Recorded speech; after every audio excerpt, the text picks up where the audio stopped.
మనం last class లో నేర్చుకుంది ఏంటంటే వర్గ సమీకరణాలు వాటి యొక్క స్వభావం గురించి మనం లాస్ట్ క్లాస్ లో నేర్చుకున్నాం. సో ఈ రోజు మనం చేసేది ఏంటంటే వర్గ సమీకరణాలు. సో అందులో ఉదాహరణ లెక్క 14, 15, 16 ఈ మూడు ఉదాహరణ లెక్కలు చేద్దాం. అదే విధంగా ఐచ్ఛిక అభ్యాసంలో ఉన్న లెక్కలని కూడా ఈ రోజు క్లాస్ లో మనం తెలుసుకుందాం. ఓకేనా? రైట్. సో దీనికంటే ముందుగా మనం లాస్ట్ వీడియోలో నేను అడిగిన ప్రశ్న ఏంటిదంటే ఒక వర్గ సమీకరణం యొక్క గ్రాఫ్ ఇచ్చినప్పుడు ఆ గ్రాఫ్ ను బట్టి మనము ఆ వర్గ సమీకరణం యొక్క స్వభావాన్ని మనం చెప్పగలగాలి. ఓకే, సో మనం లాస్ట్ క్లాస్ లో అడిగింది ఏంటిదంటే ఇది ఒక వర్గ సమీకరణం యొక్క గ్రాఫ్. ఓకే, సో దీని యొక్క స్వభావం మనం చెప్పాలి. సో ఇది ఏదైతే ఉందో పరావలేము, ఓకే, ఇది x అక్షాన్ని రెండు చోట్ల ఖండించింది. x అక్షాన్ని ఎన్ని చోట్ల ఖండించింది? రెండు చోట్ల ఖండించింది. Okay, right.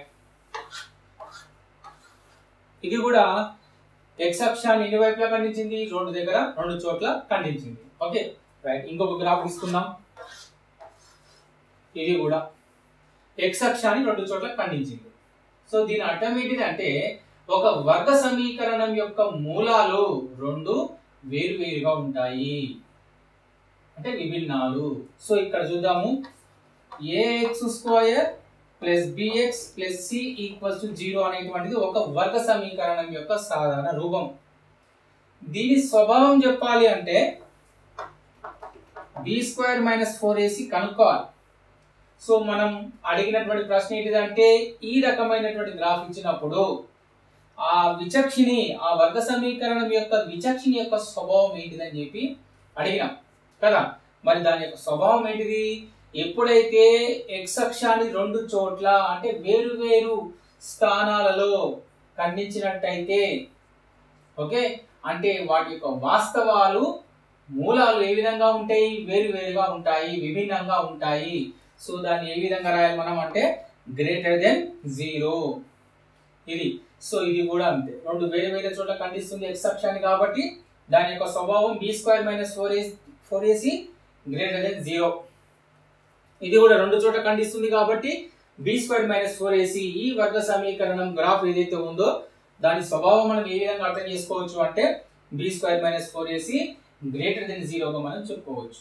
ఓకేనా?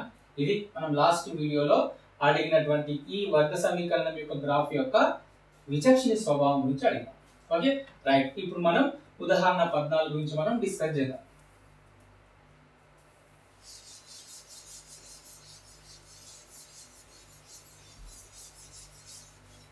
చూడండి, ఇక్కడ ఉదాహరణ 14లో ఏమడిగిందంటే 2x² - 4x + 3 = 0 యొక్క విచక్షణని కనుగొని తద్వారా మూలాల స్వభావం చర్చించుము అన్నాడు.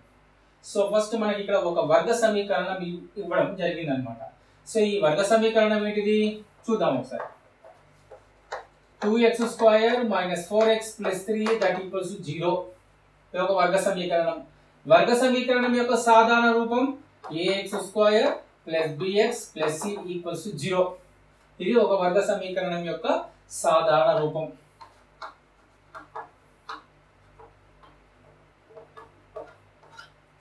రైట్. దీన్ని బట్టి మనం ఏం రాయొచ్చు? ABCలను మనం రాసుకోవచ్చు. A అంటే ఎంత? 2,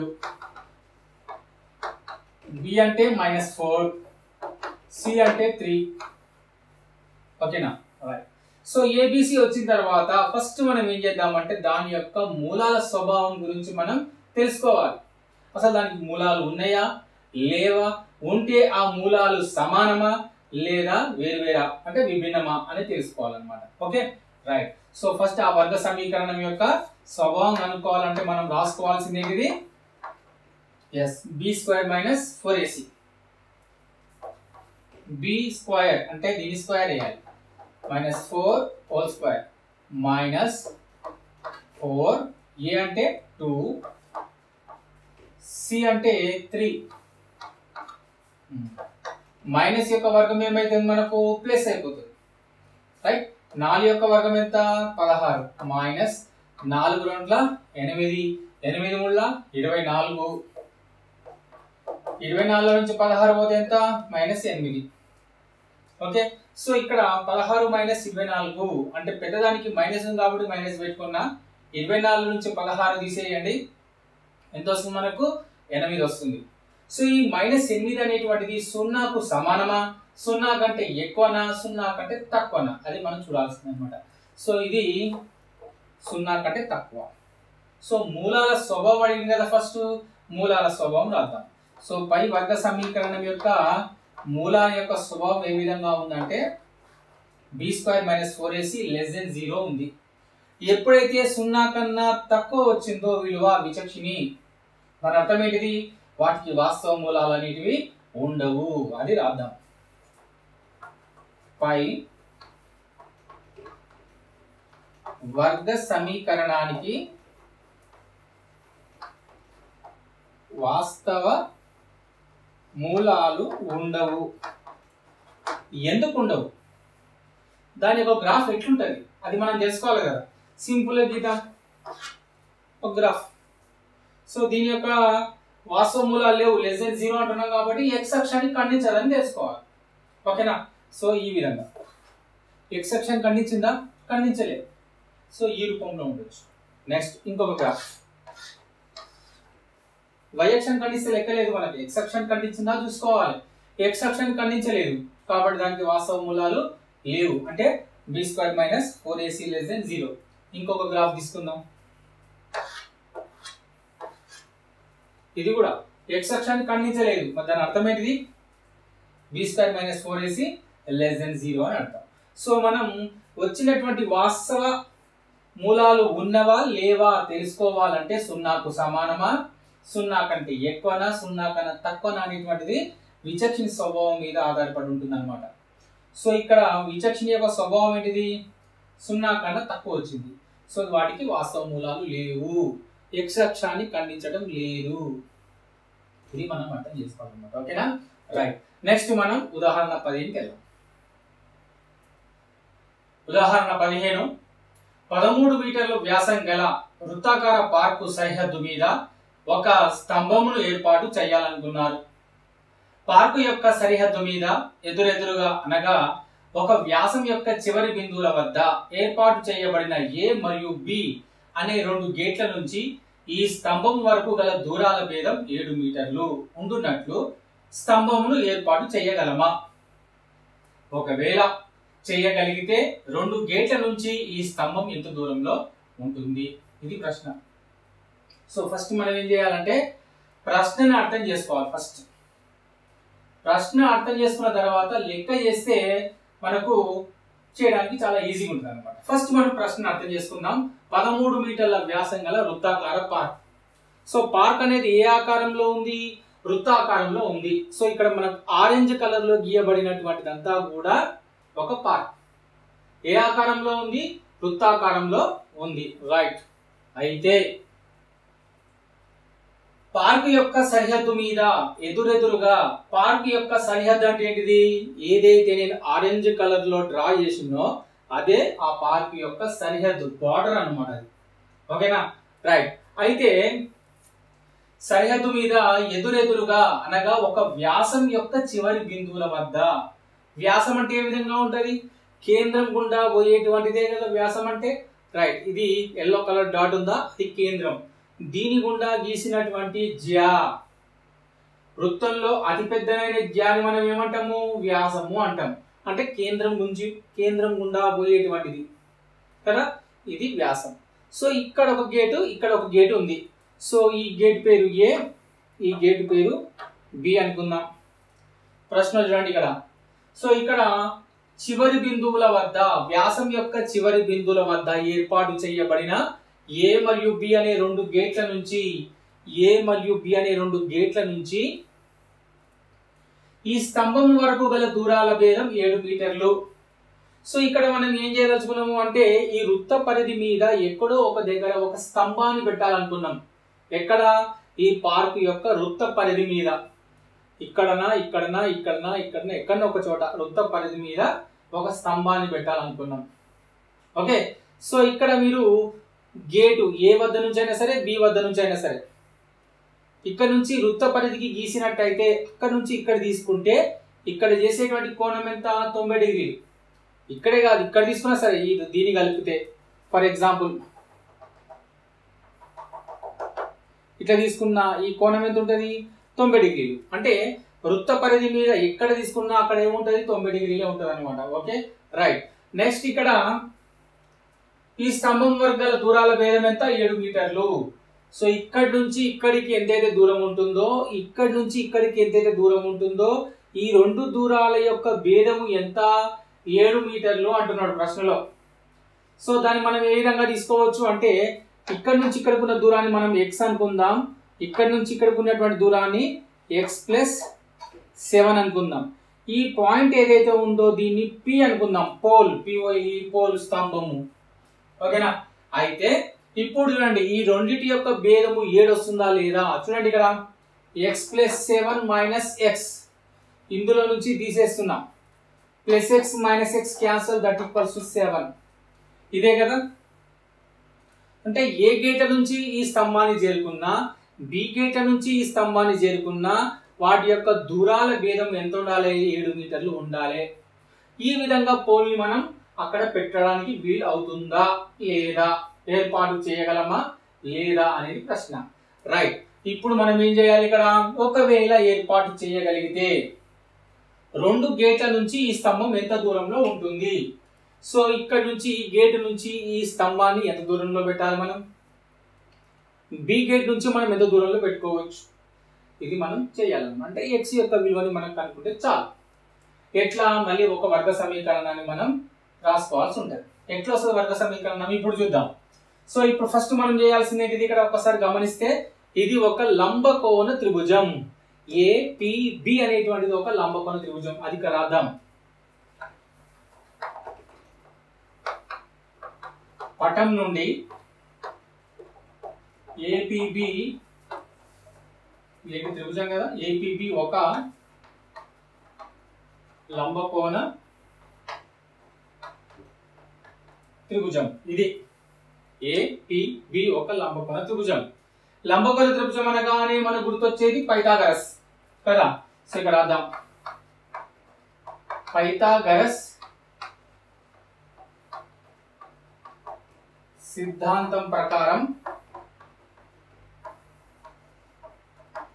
కర్ణము స్క్వేర్ ఈజ్ ఈక్వల్ టు భుజము స్క్వేర్ ప్లస్ భుజము స్క్వేర్. ఇదే కదా.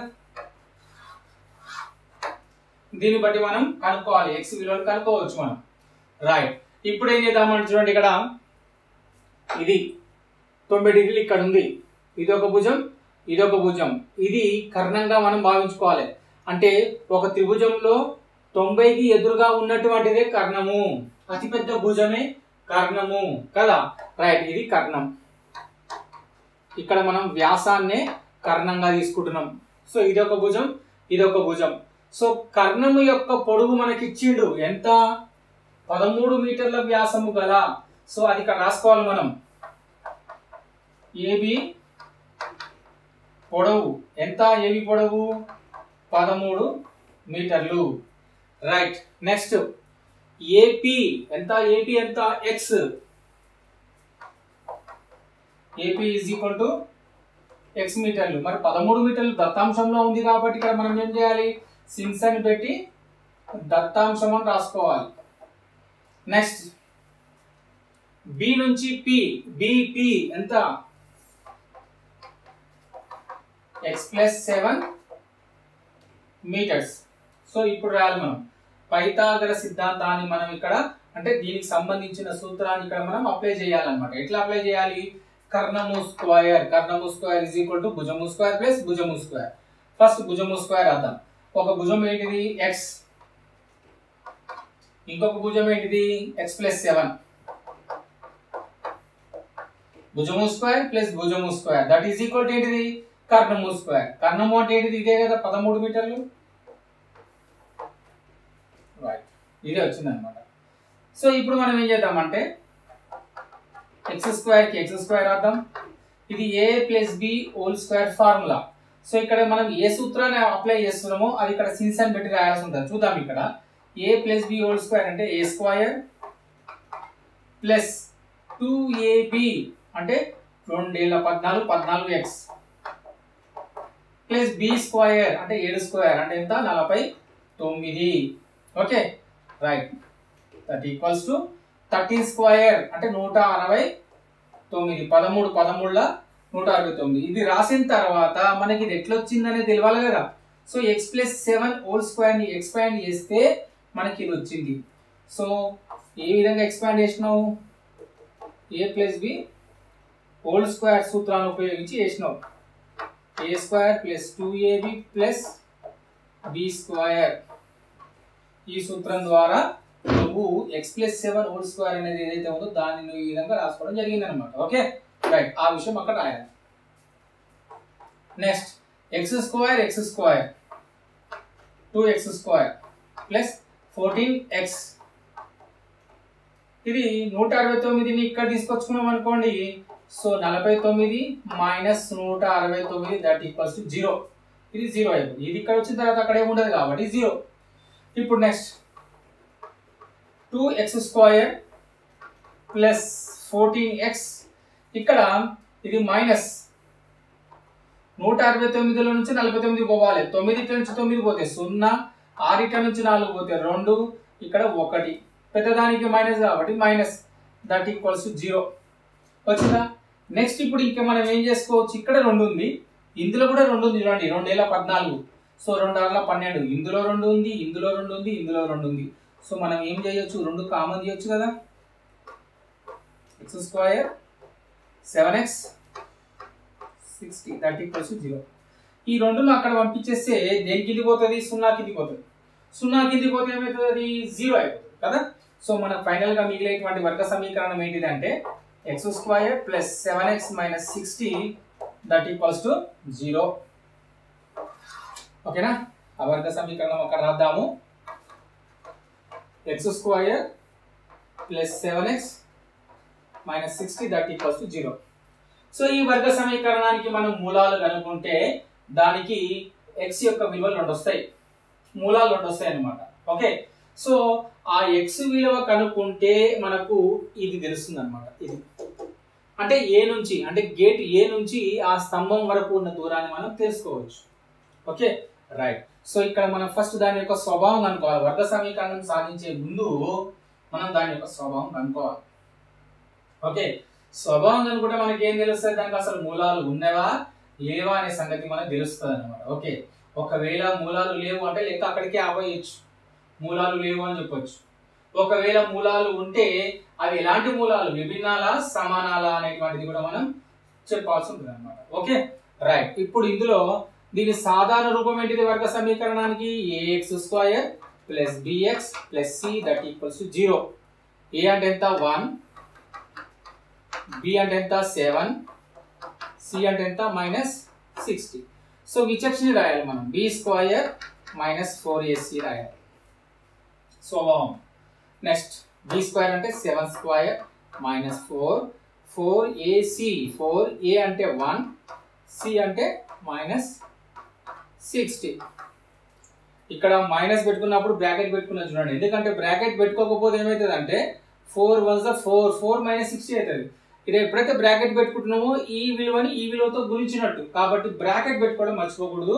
ఇది ఇంపార్టెంట్. చిన్న మిస్టేక్ పెద్ద సమస్య అయిపోతుంది. Okay. 7 square 49 minus into minus plus 4 ఎక్కం 4 4 60ల 240. ఓకేనా. 9 4 4 8 289. So b square minus 4ac is equal to ఏమొచ్చింది 289. సో 289 అనేది ఏంటిది, అది 0 కన్నా పెద్దదైనది, 0 కంటే పెద్దదే కదా. సో దాన్ని మనం ఏం రాయొచ్చు, b square minus 4ac greater than 0 కావున మూలాలు వాస్తవాలు మరియు విభిన్నాలు, అంటే 2 వేరే వేరే అయినటువంటి మూలాలు మనం ఇక్కడ చూడొచ్చు అన్నమాట. విభిన్నాలైనటువంటి మూలాలు మనం చూడొచ్చు. ఆ మూలాలు ఎటువంటి మూలాలు, అవి వాస్తవ మూలాలు అన్నమాట. ఓకేనా రైట్. సో ఇప్పుడు మనం ఏం చేద్దామంటే మూలాలు కనుక్కోవడానికి, ఒక వర్గ సమీకరణ మూలాలు కనుక్కోవడానికి సూత్రం ఏంటిది? So minus B plus or minus under root B square minus 4ac by 2a. ఇందులో ప్రతిక్షేపించాలి మనం. ఓకే రైట్, ఇప్పుడు లెక్క చూద్దాం.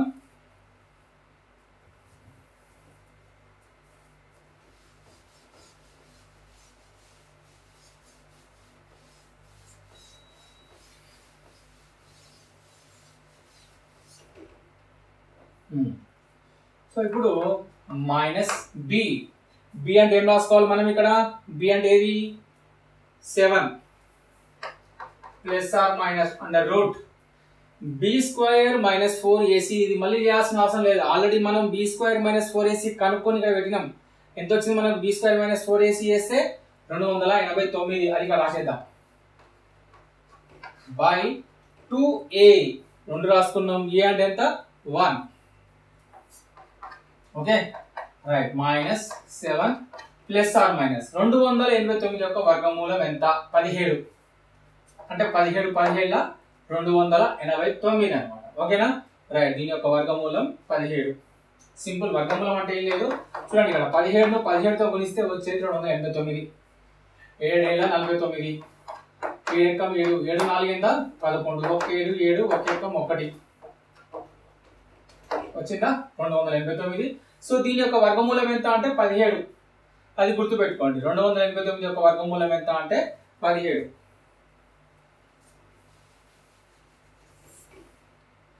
Next by 2 1 2. ఇప్పుడు మనం ఏం చేయాలంటే ఒకసారి కూడాలి, ఒకసారి తీసేయాలి. -7 ప్లస్ 17 బై 2 అయితే ఇంకొకటి -7 మైనస్ 17 బై 2. 17 ఇట్లా నుంచి 7 పోతే ఎంత? 10 బై 2. పెద్దదానికి ప్లస్ కాబట్టి ప్లస్ వచ్చింది, 10 బై 2. ఇంకొకటి 17 ఇక్కడ 7, 2 మైనస్లే ఉన్నాయి. 2 మైనస్లు ఉన్నా 2 ప్లస్లు ఉన్నా కూడాలి.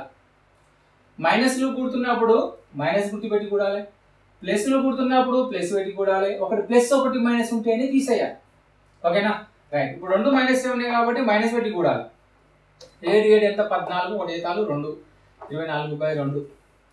నెక్స్ట్ 2 1 2 5 2 1 2 1 2 2 అంటే -12. సో ఇక్కడ మనకు x కు 2 విలువలు వచ్చినాయి. ఒకటి 5 వచ్చింది, ఇంకొకటి ఏమో x -12 వచ్చింది.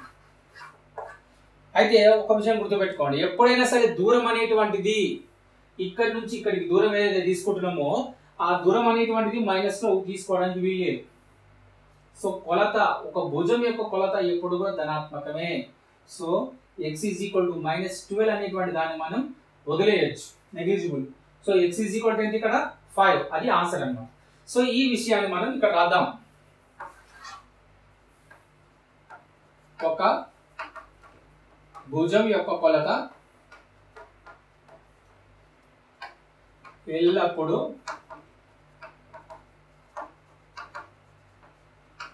ధనాత్మకం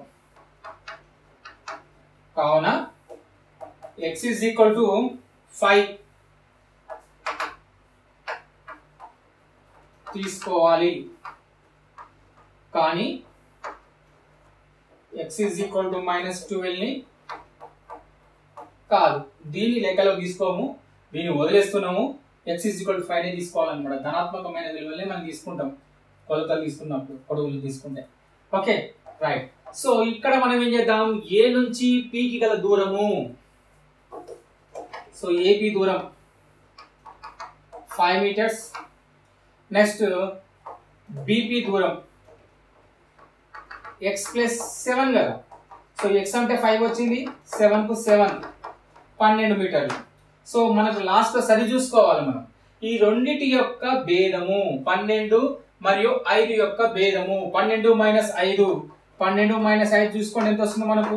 7 మీటర్లు. అదే కదా లెక్కలు అడిగింది. రైట్, సో ఈ విధంగా లెక్క మనం సరి చూసుకోవచ్చు. ఓకే రైట్, నెక్స్ట్ ఉదాహరణ 16 చూద్దాం. ఉదాహరణ 16, 3x² - 2x + 1/3 = 0 యొక్క విచక్షణని కనుగొనుము. తద్వారా మూలాల స్వభావమును తెలుపుము, ఒకవేళ వాస్తవ సంఖ్యలైతే వానిని కనుగొనుము అన్నాడు. ఇక్కడ కూడా సేమ్ ఒక వర్గ సమీకరణం ఇచ్చిండు, దాని యొక్క విచక్షణని మనం కనుక్కోవాలి. ఆ విచక్షణని కనుక్కోవడంతో పాటు దాని యొక్క స్వభావాన్ని కూడా మనం తెలపాలి. ఓకే, ఒకవేళ ఆ మూలాల స్వభావాన్ని బట్టి వాటికి మూలాలు ఉన్నట్టయితే ఆ మూలాలు మనం ఏంటివో కూడా చెప్పాలన్నమాట. ఓకే రైట్, స్టార్ట్ చేద్దాం. ఇది ఒక వర్గ సమీకరణం 2x plus 1/3 equals to 0. Okay, 3x² minus 2x plus 1/3 equals to 0. So ఇక్కడ కింద మనకి ఏముంది, 3 ఉంది హారం. సో మనం దీన్ని గుణించేద్దాం, అంటే కాసా కడదాం. ఏ విధంగా కాసా కట్టచ్చు, దీని కింద ఏం లేకపోతే 1, దీని కింద ఏం లేకపోతే 1గా తీసుకోండి. ఓకే సింపుల్, డైరెక్ట్ గా కూడా గుణించవచ్చు. 3 మూల 9x², 3 2 6x plus 1 is equal to 0 by ఇక్కడ 3 వస్తుంది. ఈ 3 కాస్త అక్కడికి పోతే మళ్ళీ 0 అవుతుంది. Simple method. సరే, దాన్ని మామూలుగా అయితే అట్లా కాకుండా ఇట్లా చేద్దాం. 1 3 3 కాసాగా ఎంత 3 కదా, 3 తీసుకొని 1 3 3 ఎందులో పోయింది, 3 ఇట్లా పోయింది. ఆ 3ను పై దాంతో గుణించాలి. 3 మూల 9x² మైనస్ 2 మైనస్ 1 ఎక్కంలో 3 ఎందులో పోతుంది, 3లో పోతుంది. 1 3 3 ఆ 3ను దీంతో గుణించాలి. 3 2 6 6x ప్లస్ 3 ఎక్క 3 ఎందులో పోయింది, 1లో పోయింది. ఆ 1ని పై దాంతో గుణించాలి. 1 దట్ ఈక్వల్స్ 0. ఇది రాద్దాం. 9x² minus 6x plus 1 that equals to, ఈ 3 దీన్ని గుణిస్తుంది అనమాట, అడ్డగుణకారం అనమాట. ఓకేనా, హారం ఆ లవాన్ని గుణిస్తుంది ఈక్వల్ దాటిపోయి. సో 0. సో ఈ విధంగా చేయొచ్చు, లేదా డైరెక్ట్ చేయాలంటే కూడా డైరెక్ట్ చేసుకోవచ్చు. ఇట్లుంది కదా. సో మనం ఏం చేయాలి, దీన్ని గుణించాలి. 3 మూల 9 3 2 6 ప్లస్ ఇదే కదా అన్నిటిని గుణించేది, దీన్ని మళ్ళీ గుణించుకోవద్దు. ఓకే, ఈ 3 ఏం చేయాలి, కామన్ గా పెట్టాలి. పైన 1 రాసుకొని దట్ ఈక్వల్స్ 0. ఈ 3 అనేది దాన్ని గుణిస్తుంది. సింపుల్ గా మిగిలినది ఏంటిది, 9x² minus 6x plus 1 that equals 0 అయిపోతుంది. ఈ విధంగా చేసుకోవాలన్నమాట. ఒక వర్గ సమీకరణం యొక్క సాధారణ రూపంలోకి తీసుకురావాలన్నమాట. Okay right.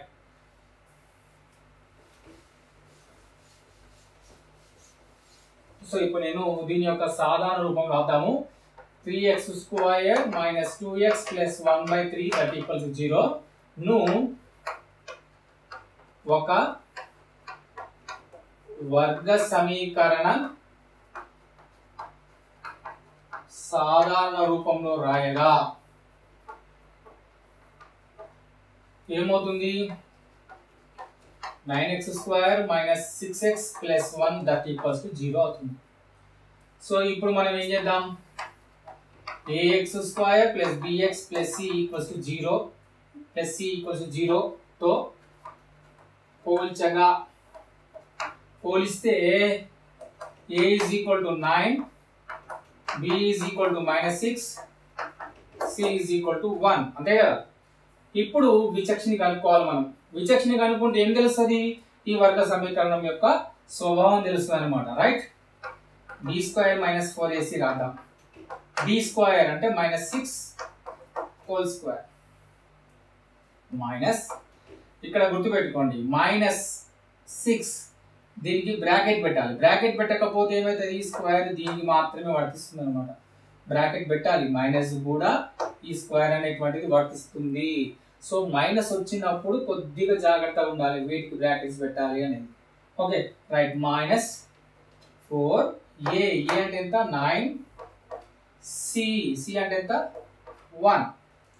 ఇప్పుడు రండి, మైనస్ యొక్క వర్గం ఎంత, ప్లస్ ఆర్ యొక్క వర్గం ఎంత 36, 6 36, so plus 36 minus 4 9 36, 36 1 36, so 36 minus 36 అంటే ఎంత 0. సో ఇక్కడ మనం రాయొచ్చు b² minus 4ac that equals to 0 అని చెప్పి మనం రాయొచ్చు.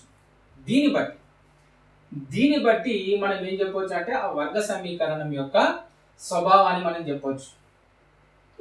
b² మైనస్ 4ac ఈక్వల్స్ 0 అయితే, b² మైనస్ 4ac ఈక్వల్స్ 0 అయితే వాటికి వాస్తవ మూలాలు ఏ విధంగా ఉంటాయి, సమానంగా ఉంటాయి.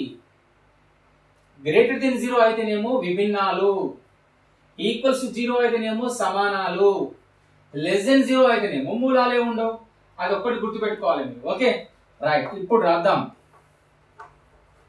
పై సమీకరణానికి అంటే వర్గ సమీకరణానికి పై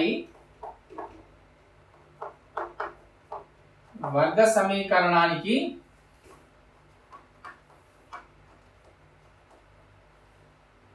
వాస్తవ మూలాలు సమానం.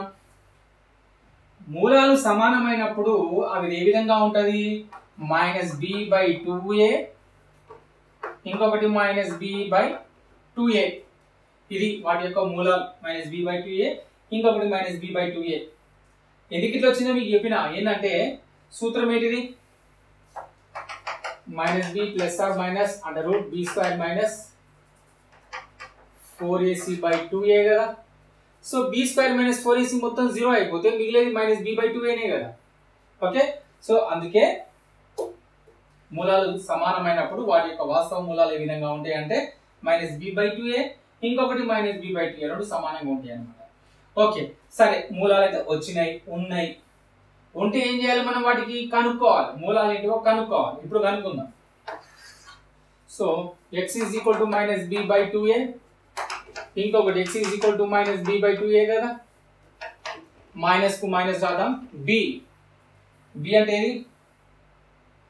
-6/2. a రాయాలి. a అంటే ఎంత? 9. Okay minus into minus plus 6/2 9 18. 6 1 6 3 అంటే 1/3. సేమ్ ఇది కూడా అంతే వస్తుంది. b అంటే ఎంత? -6. 2 ఇంటూ a అంటే ఎంత? 9. Minus to minus plus 6. 2 9 18. 6 1 6 3. ఇంత మళ్ళీ చేయాల్సిన అవసరమే లేదు. ఒక్కటి చేసినామంటే ఇంకొకటి కూడా అదే కదా, సమానాలు కాబట్టి ఒకటి చేసి ఇంకొకటి వచ్చినట్టే. సో 1/3 1/3 అనేటువంటి మూలాలు సమానమైనటువంటి వాస్తవ మూలాలు ఇది. Okay right. సో రాద్దాం. పై వర్గ సమీకరణం యొక్క మూలాలు ఏంటిది? 1/3 ఇంకొకటి 1/3 అన్నమాట. Okay right. ఇప్పుడు మనం ఏం చేద్దామంటే నెక్స్ట్ ఐచ్ఛిక అభ్యాసం. ఈ వర్గ సమీకరణాల్లో లాస్ట్ది ఐచ్ఛిక అభ్యాసం గురించి మనం 5 క్వశ్చన్స్ ఏమున్నాయి ఆ 5 క్వశ్చన్స్ మనం ఇప్పుడు నేర్చుకుందాం. Okay right. నెక్స్ట్ ఇప్పుడు మనం ఐచ్ఛిక అభ్యాసంలోకి వెళ్దాం.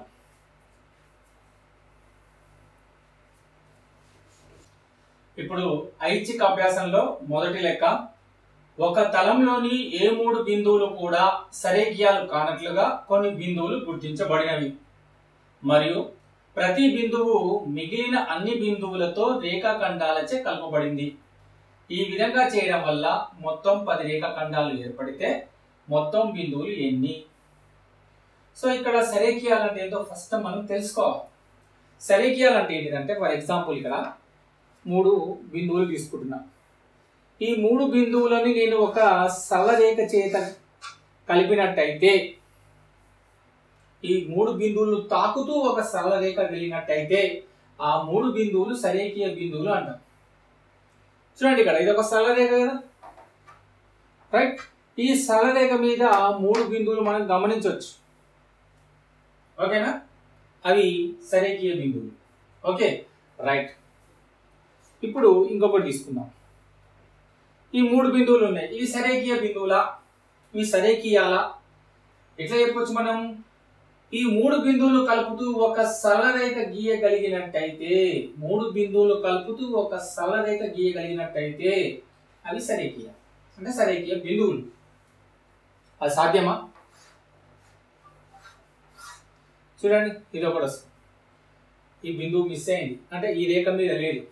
సపోజ్ ఇది తీసుకోలేదు. ఇప్పుడు ఈ బిందువు తీసుకుందాం. ఈ 2 బిందువులు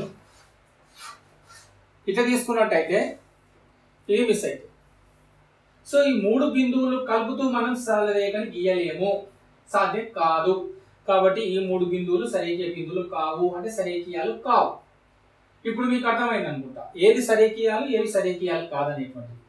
సో ఇక్కడ మనకి ఏమంటుందంటే ఒక తలంలోని ఏ 3 బిందువులు కూడా సరేకియాలు కానట్లుగా మనం తీసుకునే బిందువులు ఏ విధంగా తీసుకోవాలి? ఈ విధంగా తీసుకోవాలి. ఏ 3 బిందువులు తీసుకున్నా అవి సరేకియాలు కాకూడదు. అలాంటి బిందువులు తీసుకోవాలన్నమాట మనం. ఈ రెండు, ఇంకొకటేమో ఇక్కడ. ఈ మూడింటిని కలిపినట్టయితే అది మనకు సరళ రేఖ రాకూడదు. అటువంటి బిందువులు తీసుకోండి అంటున్నాడు. ఓకే, మరియు ప్రతి బిందువు మిగిలిన అన్ని బిందువుల చేత ఒక బిందువు దీన్ని కలపాలి, ఈ బిందువుని కలపాలి, ఇంకో బిందువు దీన్ని కలపాలి. ఓకేనా? మరి ఈ బిందువు దీన్ని కలపాలి. సో ప్రతి బిందువు మిగిలిన బిందువులని కలపాలన్నమాట. అంటే రేఖాఖండాలను ఏర్పరచాలి. ఓకే, ఆ విధంగా ఏర్పరిచినట్టయితే మొత్తం ఏర్పడేటువంటి రేఖాఖండాలు ఎన్ని? 10. మొత్తం ఏర్పడే రేఖాఖండాలు ఎన్ని? 10. మరి ఎన్ని బిందువులు పెట్టినట్టు నువ్వు? 3 బిందువులు పెట్టినవా, 4 బిందువులు పెట్టినవా, 5 బిందువులు పెట్టినవా? ఎన్ని బిందువులు పెడితే నీకు 10 రేఖాఖండాలు అనేటివి ఏర్పడతాయి అని చెప్పేసి ప్రశ్న. ఓకే, సో దానికోసం మనకి ఏంటిదంటే ఇక్కడ ఒక సూత్రం ఉంది. Of n of n-1. ఏంటిది ఇది? రేఖాఖండాలు అంటే కొన్ని బిందువులు ఇచ్చినప్పుడు ఏర్పడేటువంటి రేఖాఖండాల సంఖ్యకు ఇది సూత్రం. ఓకేనా? రైట్. సో రేఖాఖండాల సూత్రం ఏంటిది? Of n of n-1. Okay, మరి n అంటే ఏంటిది? ఇక్కడ n అంటే బిందువులు. ఎటువంటి బిందువులు? సరేకియాలు కానటువంటి బిందువులు మనం తీసుకుంటున్నాం ఇక్కడ. Okay, right. సో ఇక్కడ దత్తాంశంలో ఏమన్నాడంటే, దత్తాంశం ప్రకారం రేఖాఖండాల సంఖ్య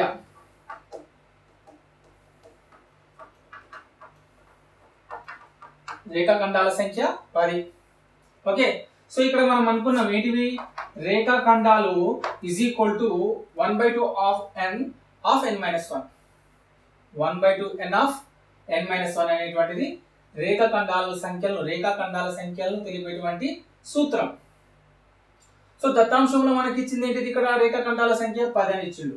సో మనం ఇక్కడ రేఖాఖండాలకు బదులుగా 10 రాద్దాం. దత్తాంశం ప్రకారం 10 = 1/2 n. n అంటే ఏంటిది? బిందువులు. ఆ బిందువుల సంఖ్యని మనం కనుక్కోవాలి కాబట్టి అది మనకు తెలియదు కాబట్టి దాన్ని అట్లే ఉంచుకుందాం. Okay, right. ఈ రెండు ఇక్కడ తీసుకెళ్తే 2 10 20. Right. 1 into n, n of n, n square, n ones n. Okay, right. ఇప్పుడు మనం ఏం చేద్దామంటే ఈ 20ని అటువైపు తీసుకొద్దాం. ఈ 20 అటువైపు తీసుకొస్తే ఏమైతుంది? -20. మరి ఇక్కడ వైపు ఏముంది? అక్కడ వచ్చిన తర్వాత ఇక్కడ ఏం లేదు, 0. నేను correct రాసుకుందాం. n square minus n minus 20 that equals to 0. ఏంటిది ఇది? ఒక వర్గ సమీకరణం. ఈ వర్గ సమీకరణానికి మనం ఏం చేయాలి? ఫస్ట్ వాస్తవ మూలాలు ఉన్నాయా లేవా దాని యొక్క స్వభావం తెలుసుకోవాలి కదా. స్వభావం తెలుసుకోవాలంటే ఏంటిది? దీంతో పోల్చుకుందాం. ఫస్ట్ ax² + bx + c = 0తో పోల్చుకొనగా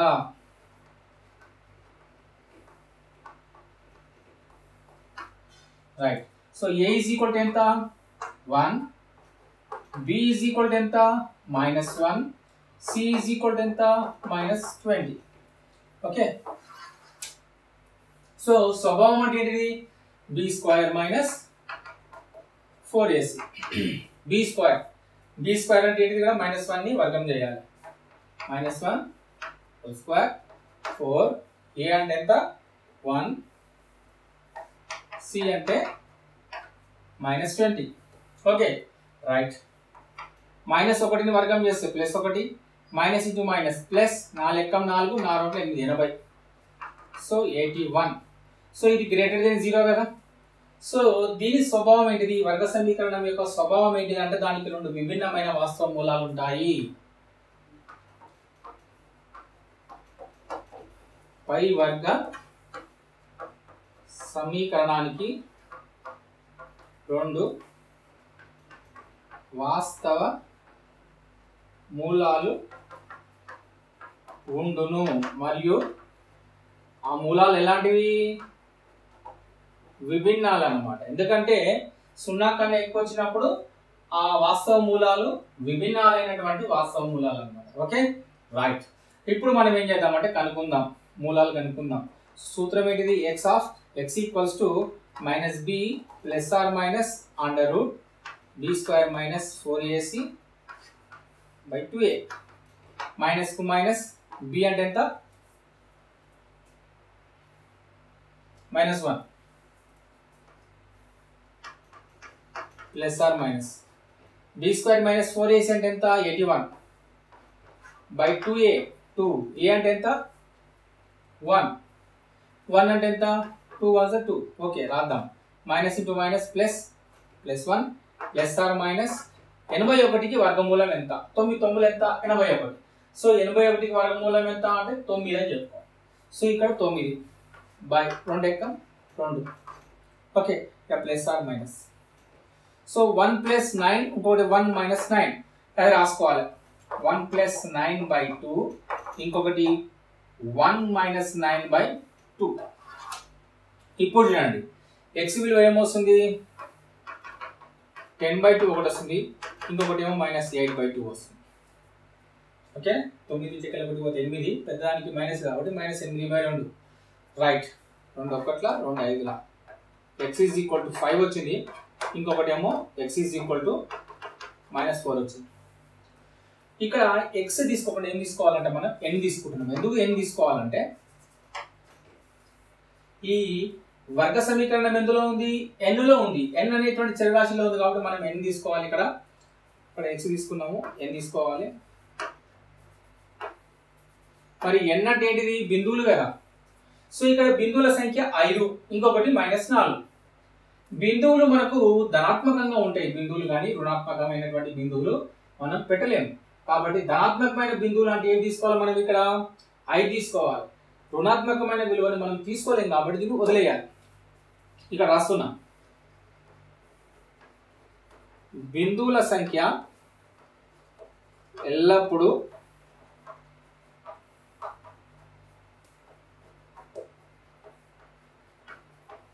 ధనాత్మకం కానీ రుణాత్మకం కాదు. therefore n is equal to 5. ఇప్పుడు 5 బిందువులు తీసుకున్నట్టయితే మనం 10 రేఖాఖండాలు గీయొచ్చు. ఎట్లా గీయొచ్చు చూద్దాం.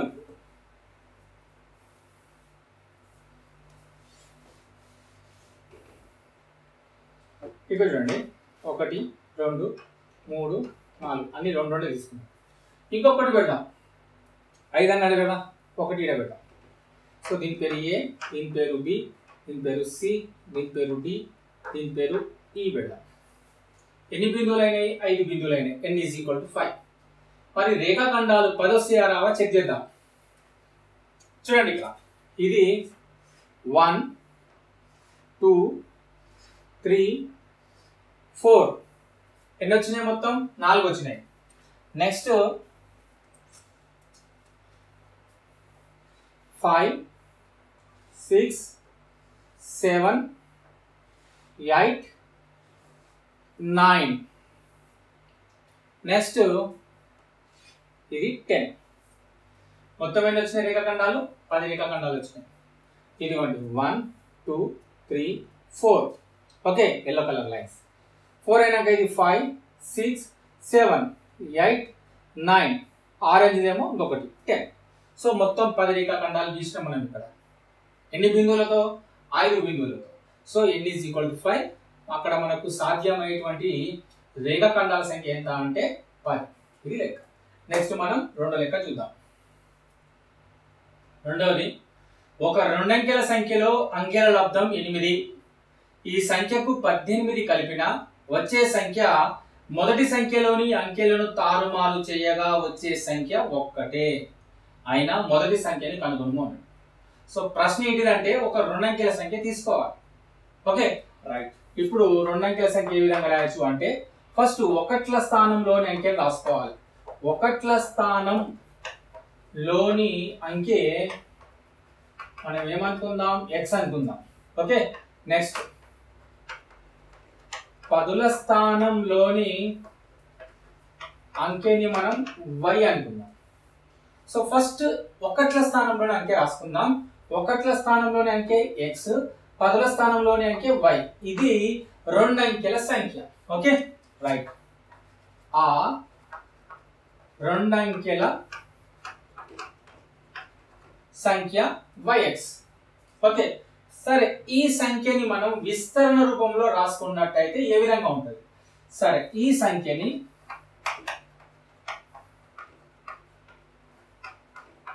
విస్తరణ రూపం అంటే ఏం లేదు, అంటే దాని స్థాన విలువల ప్రకారం విడి తీసుకోవడం అన్నమాట. ఓకే, విస్తరణ రూపంలో రాయగా లేదా రాసుకొనగా 10y ప్లస్ ఎక్స్. ఎందుకు 10తో గుణించిన? ఇది పదుల స్థానంలోని అంకె కాబట్టి 10 చేత గుణిస్తున్నా, తర్వాత ఇది ఒకట్ల స్థానంలోని అంకె కాబట్టి 1 చేత గుణిస్తున్నా, వీటన్నిటిని కూడినట్టయితే మళ్ళీ అదే సంఖ్య వస్తుంది. విస్తరణ రూపం 6వ తరగతిలో ఉంది మనకి. Okay right. ఇది ఒకటి. రెండో పాయింట్ ఏంటిదంటే ఇక్కడ ఒక రెండు అంకెల సంఖ్యలో అంకెల లబ్ధం 8 అన్నాడు. దత్తాంశం ప్రకారం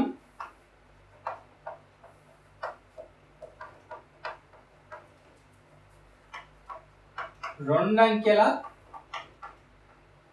సంఖ్యలోని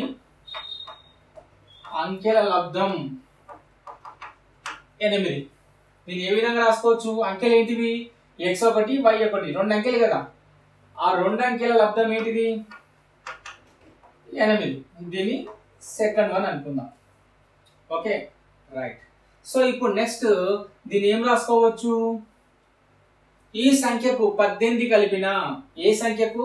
ఇది ఒక సంఖ్య అనుకున్నాం కదా, రెండు అంకెల సంఖ్య. ఈ సంఖ్యకు 18 కలిపిన వచ్చే సంఖ్య ఏ విధంగా ఉంటుందంటే, ఈ సంఖ్యను తారుమారు చేస్తే ఎట్లయితే ఉంటుందో అదే రకం ఉంటుంది. సో ఫస్ట్ దీన్ని తారుమారు చేసి రాద్దాం. ఒకటిని అంటే ఈ సంఖ్యని తారుమారు చెయ్యగా, తారుమారు అంటే ఏం లేదు, y ప్లేస్ లో x వస్తుంది, x ప్లేస్ లో y వస్తుంది తారుమారు చేయడం అంటే. Okay right. So 10x plus y. ఎన్నోది ఇది? Third one.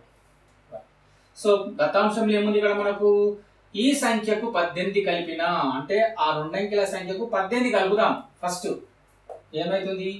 10y plus X plus 18.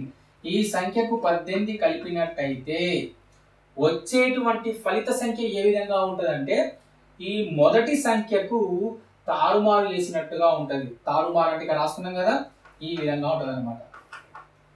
ఇది దత్తాంశం. దత్తాంశంలో ఇచ్చిన సమాచారాన్ని బట్టి మనం ఈ సమీకరణాన్ని రాసుకున్నాం. ఓకే, ఇప్పుడు మనం ఏం చేద్దామంటే అన్నింటినీ ఒకవైపు రాసుకుందాం. 10y అటువైపు తీసుకొద్దాం, x అటువైపు తీసుకొద్దాం, 18 అటువైపు తీసుకొద్దాం. 10x ప్లస్ y, RHS వైపు ఉన్నాయి, RHS వైపు రాసుకొని LHS వైపు ఉన్న ప్రతిదీ అటువైపు తీసుకొచ్చుకుందాం. 10y అటువైపు వస్తే మైనస్ 10y ప్లస్ x అటువైపు తీసుకొస్తే మైనస్ x ప్లస్ 18 ఇటువైపు వస్తే మైనస్ 18. ఇక్కడ వైపు ఏం మిగలలేదు కాబట్టి 0. ఓకే, దీన్ని సరిగ్గా రాసుకుందాం. 10x లో నుంచి x పోతే 9x, ఈ రెండు అయిపోయినాయి. నెక్స్ట్ 10y లో నుంచి y పోతే మైనస్ 9y. ఓకే, ఈ రెండు అయిపోయినాయి. మిగిలింది ఏంటిది? మైనస్ 18. సో ఇది కూడా అయిపోయింది. మిగిలింది ఏంటిది? Is equal to 0. Okay, next మనం ఏం చేద్దాం అంటే, ఇక్కడ 9 ఉంది, ఇక్కడ 9 ఉంది, ఇందులో కూడా 9 ఉంది. 9 2 18 కదా. సో 9 కామన్ చేద్దాం.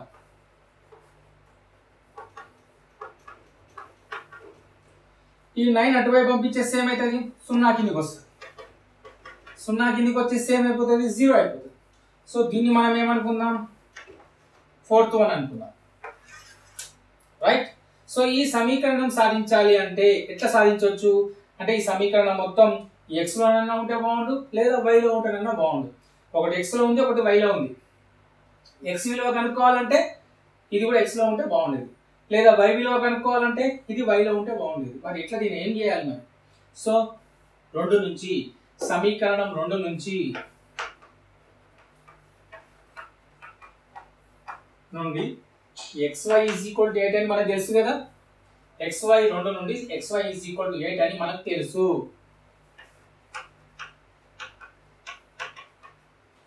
ఎట్లా తెలుసు? అది దత్తాంశం. దత్తాంశంలో ఇచ్చింది కాబట్టి రాసుకున్నాం, అట్లా తెలుసు. ఓకే, ఇప్పుడు మనం ఏం చేద్దాం, y ఈజ్ ఈక్వల్ టు ఏమవుతుంది అంటే ఇక్కడ x ను అటువైపు తీసుకెళ్తే 8/x, దీన్ని ఏమనుకుందాం 5th వన్ అవుతుంది. ఓకే, ఇప్పుడు దాన్ని తీసుకెళ్లి ఇందులో ప్రతిక్షేపించాలి మనం. సో 5ను 4లో ప్రతిక్షేపించగా ఏమైతుంది, ఫస్ట్ 4వ సమీకరణం రాద్దాం. x minus y minus 2 that equals to 0, ఇది 4th వన్. ఇందులో 5వ సమీకరణాన్ని ప్రతిక్షేపిస్తే x మైనస్ ఎక్కడైతే y ఉందో ఆ y ఉన్న చోట ఈ y విలువను ప్రతిక్షేపిద్దాం. 8/x minus 2 that equals to 0. ఇక్కడ రాయాలి సిన్స్ అని చెప్పి. ఎందుకు వచ్చింది 8/x అనేది ఇక్కడ రాయాలన్నమాట సిన్స్ లో. ఎందుకు అంటే సమీకరణం 5 ప్రకారంగా, సమీకరణం 5 ఏముంది ఇక్కడ చూసుకుంటాడు అనమాట, y ఈజ్ ఈక్వల్ 8/x అనేది. Okay right. ఇప్పుడు మనం దీన్ని కాసా కట్టొచ్చు లేదా డైరెక్ట్ చేసుకోవచ్చు. x into X X square, దీని కింద ఉంది కాబట్టి దీన్ని ఏం చేయాల్సిన అవసరం లేదు, 8 అట్లే పెట్టుకోండి. Minus x into 2 2x. ఈ కింద ఉన్నటువంటి x కాసా ఏదైతే వచ్చిందో అది దేని గుణిస్తుంది, 0ని గుణిస్తుంది. సో ఆటోమేటిక్గా అది ఏమైపోతుంది, 0 అయిపోతుంది. సో దీన్ని కరెక్ట్గా రాసుకుందాం. ఫస్ట్ ఎక్స్ స్క్వేర్, ఆ తర్వాత మైనస్ 2x, ఆ తర్వాత మైనస్ 8 దట్ ఈక్వల్స్ టు 0. ఇది ఏ రూపంలోకి వచ్చింది ఇప్పుడు మరి, ఒక వర్గ సమీకరణం యొక్క సాధారణ రూపంలోకి వచ్చింది. సో ఇక్కడ ax square plus bx plus c that equals to 0తో పోల్చుకొనగా a is equal to 1, b is equal to minus 2, c is equal to minus 8. Okay, so ఇక్కడ దాని స్వభావం కావాలంటే b స్క్వేర్ మైనస్ 4ac కదా. సో b స్క్వేర్ అంటే ఏంటిది, minus 2 whole square minus 4, a అంటే ఎంత 1, c అంటే ఎంత మైనస్ 8. ఇప్పుడు చూడండి మైనస్ 2 యొక్క వర్గం 4, minus 2 minus plus 4 ఎక్కం 4, 4 32, so 36. So b square minus 4ac equals to 36 అంటే గ్రేటర్ దెన్ 0. దేర్ఫోర్ దానికి 2 వాస్తవ మూలాలు ఉంటాయి. అది ఇక్కడ రాద్దాం. 2 వాస్తవ మూలాలు ఉంటాయి. ఎటువంటి వాస్తవ మూలాలు, అవి విభిన్నాలు. Okay right. నెక్స్ట్ ఇప్పుడు మనం ఏం చేద్దామంటే ఇక్కడ చేద్దాం, ఆ మూలాలు కనుక్కోవాలి మనం. ఎట్లా కనుక్కోవాలి, x equals to minus b plus or minus under root b square minus 4ac by 2a కదా. మైనస్ b అంటే ఇక్కడ b అంటే ఏంటిది, minus 2 plus or minus under root b square minus 4ac value మనకు వచ్చింది 36 అని. a అంటే ఎంత 1, సో 1. ఇప్పుడు చూడండి మైనస్ ఇంటూ మైనస్ ప్లస్ 36 యొక్క వర్గమూలం 6 బై 2, 2 ప్లస్ 6 8 బై 2, ఇంకొకటి వచ్చేసి 2 మైనస్ 6 అంటే మైనస్ 4 బై 2, 2 ఒకట్ల 2 4ల 2 ఒకట్ల 2 2ల, సో 4 మైనస్ 2 వచ్చింది. ఎప్పుడైనా సరే మనకి ఇక్కడ ఒక సంఖ్యలోని అంకె ఎప్పుడు కూడా రుణాత్మకంగా ఉండదు. ఒక సంఖ్యలోని అంకె ఎప్పుడు కూడా రుణాత్మకంగా ఉండదు అనమాట. ఉంటే ఆ సంఖ్య మొత్తం రుణాత్మకంగా ఉంటుంది, కానీ ఒక సంఖ్యలో ఒక అంకె దానిలోని అంకె మాత్రం రుణాత్మకంగా ఉండదు. కాబట్టి దీన్ని మనం వదిలేయచ్చు. Okay right. సో ఆ అంకె ఏంటిది ఇప్పుడు మనకు 4. సో ఇక్కడ మనం ఆ x విలువ ఈజ్ ఈక్వల్ టు 4 వచ్చింది కదా, అది ఇక్కడ రాద్దాం. x ఈజ్ ఈక్వల్ టు 4 ఇక్కడ రాస్తున్నాం.